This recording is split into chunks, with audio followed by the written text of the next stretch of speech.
you see the impact of mental wellness and mental health? What is the impact of that focus? Yeah, and in answering that question, it really fleshes out Paul's main points. So it really underscores those. And that is that when we get more skilled in how we live all around from a systems point of view, and personal life, friendships, romantic relationships, health, nutrition, friends at work, colleagues, collaboration at work, having that model of the world where everything is an opportunity to cultivate empathy and connectedness and being realistic. And a lot of our so-called cognitive distortions, like all or nothing thinking, catastrophizing, and mind reading. So when we get stressed and angry with people at work, most of it is unrealistic. Even if it was realistic, it's not the most skillful way to collaborate in terms of getting reactive and yelling and name calling.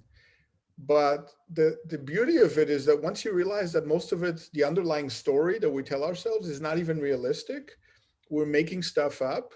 It really it takes all the fun out of getting pissed off.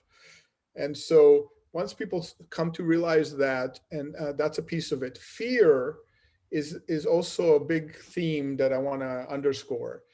In lots of different ways, we have fears about whether we'll get what we want, fear of respect, fear of not being liked enough, fear that we won't have enough money, fear underscores a lot of discontent, anger, and conflict. And so being able to deal with our primary fears is a non-trivial thing that really would fuel a lot of the goals Paul described.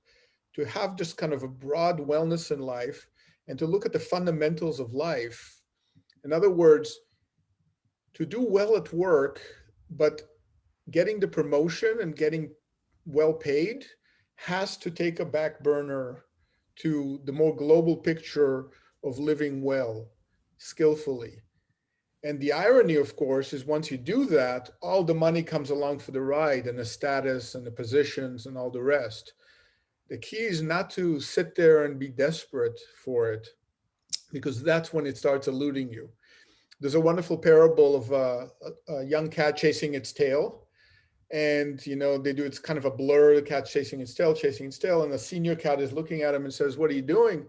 And the young cat says, "Well, I went to a fancy school and I learned happiness is in the tail. And so I'm going to grab that, chase it down." And the senior cat says, "Well, I never went to a fancy school, but I lived a long life. And in living, I also learned happiness is in the tail. But what I also learned is when you move forward with meaning and skill and empathy towards others, the tail will just follow." So you can just chill, relax.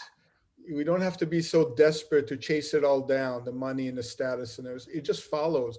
And now it's not just spirituality or theory or philosophy. Empirically, now we know over the last 30 years that that's exactly what happens.